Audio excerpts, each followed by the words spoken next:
koalisi ini bersama-sama berikhtiar, berjuang untuk bisa menjadi kenyataan dan bisa mengusung capres dan cawapres yang kita harapkan, yang juga diinginkan oleh rakyat.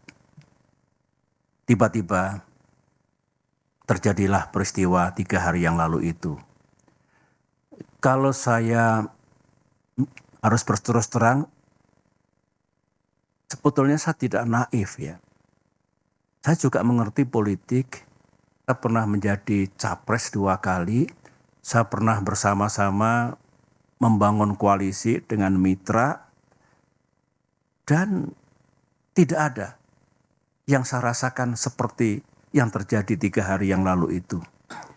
Saya mengerti, kita semua mengerti, politik itu memang ya penuh strategi, penuh siasat, penuh taktik, caranya banyak. Tetapi saya tidak menyangka kalau tindakan itu sejauh ini, menurut saya melebihi batas kepatutan, moral dan etika dalam politik. Ia kasar, ya kalau bisa menggunakan istilah bahasa Inggris, it is really ugly. Mudah-mudahan kita tidak melakukan perilaku politik seperti itu. Ada lagi yang bagus dalam sidang majelis ini saya ungkapkan ya. Sebenarnya beberapa teman sudah mengingatkan saya agak lama. Baik dari kalangan kader Demokrat maupun dari luar Demokrat. Begini, Pak SBY benar-benar percaya kepada orang itu atau kepada orang-orang itu. Saya jawab dengan praduga yang baik, prasangka yang baik, saya percaya. Teman itu mengatakan, ya silakan saja dilihat nanti. Yang penting saya sudah mengingatkan.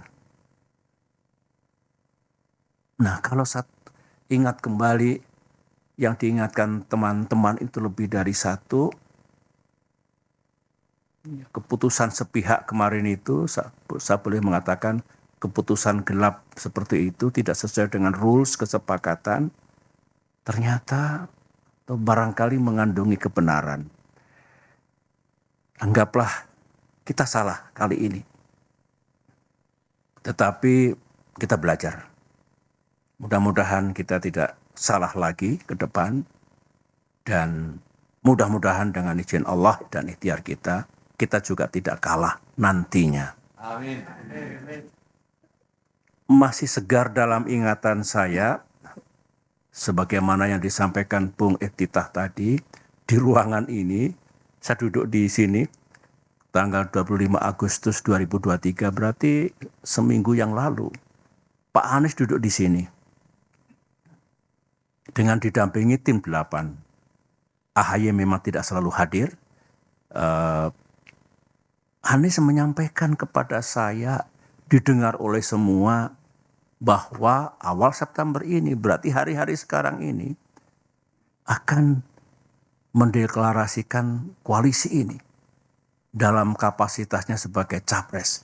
Berikut capres dan cawapres yang telah selesai diputuskan.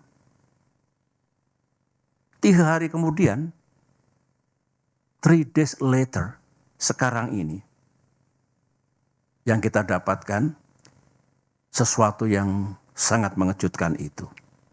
Dan saya ini orang tua, berapa kali Pak Anies datang ke sini dengan semangat yang luar biasa, kata-kata yang luar biasa baiknya. Di Cikiasi 2 kali, di Malang, di Pacitan. Dengan kejadian seperti itu, tidak ada satu kata pun yang disampaikan kepada saya. Dan tentu kepada ketua umum kita. Saya memang sebagai orang tua, kok jadi begini? Ini saya kira semua merasakan perasaan kader kita di seluruh tanah air, emosi, kemarahan yang diekspresikan dengan cara yang berbeda-beda. Nah, saya kebanjiran tadi malam, 2 malam tuh sampai subuh di sini. Sejak pagi kita bekerja. Pesan datang dari mana-mana, baik dari kader maupun non-kader, dan rata-rata memang emosional, ya. Ya, saya paham lah. Dari sekian banyak ribuan saya kira yang merespon, yang memberikan message itu, ada 2 yang menarik bagi saya. Ini kata-katanya kurang lebih seperti ini. Aku tahu politik itu memang banyak akalnya, tapi tak aku sangka buruk banget ini. Korbannya AHY dan Demokrat. Begitu. Ada lagi komentar, ini Demokrat kena prank dari musang berbulu domba. Terus saya kok ingat, musang berbulu domba, ini kan peribahasa yang lama ini. Ingat saya kira waktu kita sekolah di SD, SMP, pernah belajar banyak sekali peribahasa. Tapi musang berbulu domba itu di depan bersikap baik, manis, lembut, penuh persahabatan. Tapi di balik itu kalau kita lemah dan lengah, ini lengah ini, kita akan dicaplok dan dimakan sampai habis. Peribahasa, musang bukan orang. Nah, mungkin tafsirnya ya kita ditelikung dan seperti itu ya. Seperti peribahasa ini. Saudara-saudara, saya mengajak pada forum yang penting ini dengan tenang dan dengan menggunakan akal sehat, pikiran yang jernih, mari kita telaah mengapa semuanya ini harus terjadi. Dan kita rasakan, kita alami, kita pikul. Mengapa Demokrat dan AHY setelah 2 tahun menghadapi gerakan pengambil alihan partai oleh Kepala Staf Presiden Muldoko harus mengalami yang begini lagi. Otak saya berputar, insting saya berbicara. To understand why. Orang bijak mengatakan selalulah mencari tahu what and why. Supaya how-nya itu menjadi tepat.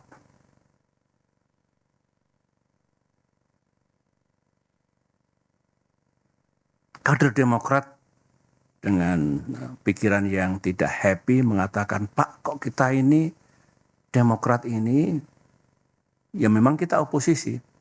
Tapi oposisi ini kan sah. Kok diperlakukan sebagai musuh negara? Kita ini kan bukan partai terlarang. Kader-kader Demokrat juga bukan teroris. Jadi mestinya diperlakukan sama lah dengan warga negara yang lain. Itu ekspresi kegalauan dirinya yang saya selalu tekun mendengarkannya. Oleh karena itu dengan tidak bermaksud menuduh siapapun, saya ulangi lagi, tanpa bermaksud menuduh siapapun, saya ingin berbagi dengan saudara. Saya yakin saudara juga mendengar. Sebagian juga datang dari yang ada di ruangan ini maupun yang tidak ada dari ruangan ini. Saya sendiri kan juga banyak mendengar dan mengetahui mana sih di era keterbukaan, open society, digital society ini yang serba rahasia. Apa yang terjadi dan tidak terjadi, apa yang dilakukan oleh para elit, petinggi partai atau pejabat tingkat puncak, tingkat atas. Ini kan sebetulnya diketahui oleh publik. Diketahui oleh masyarakat luas.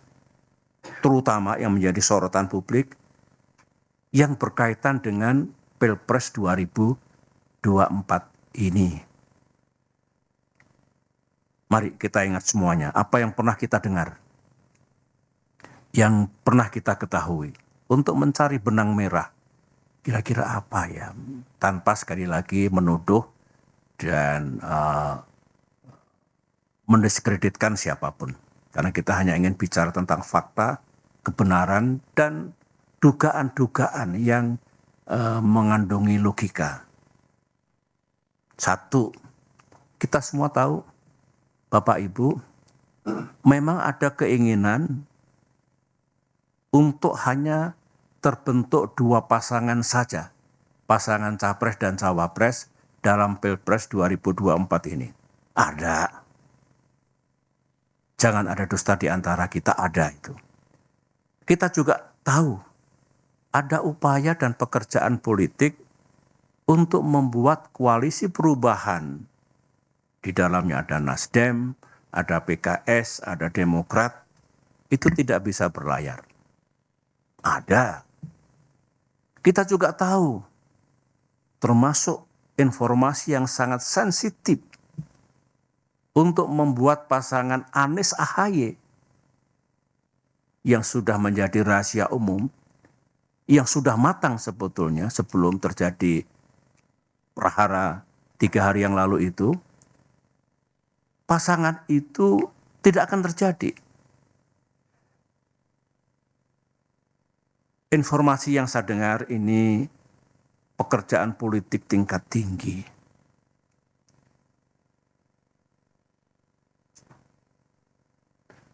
Ini bukan informasi, ini fakta. Benar ternyata Anies AHY yang hampir matang untuk diluncurkan dan banyak diketahui oleh masyarakat luas, itu terbukti bisa digagalkan. Melalui apa yang tadi itu yang diceritakan oleh Bung Ititah melalui press release yang telah kita sampaikan.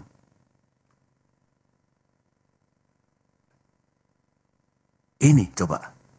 Jadi informasi-informasi itu salah satu manifestnya yang terjadi betul ya ini.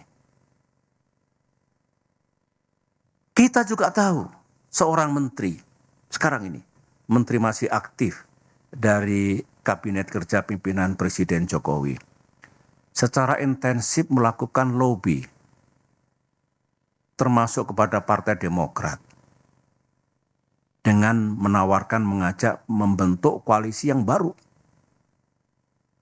Koalisi Koalisi Demokrat, PKS, dan P3.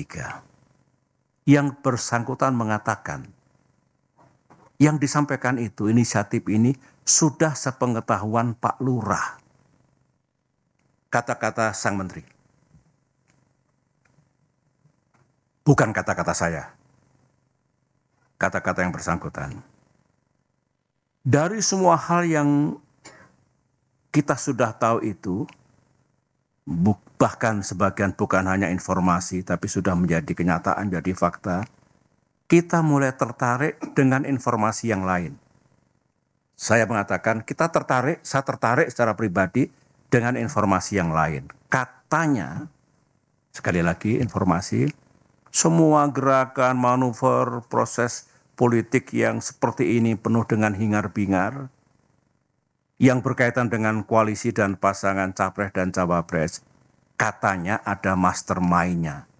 Saya tidak tahu siapa. Katanya ada dalangnya.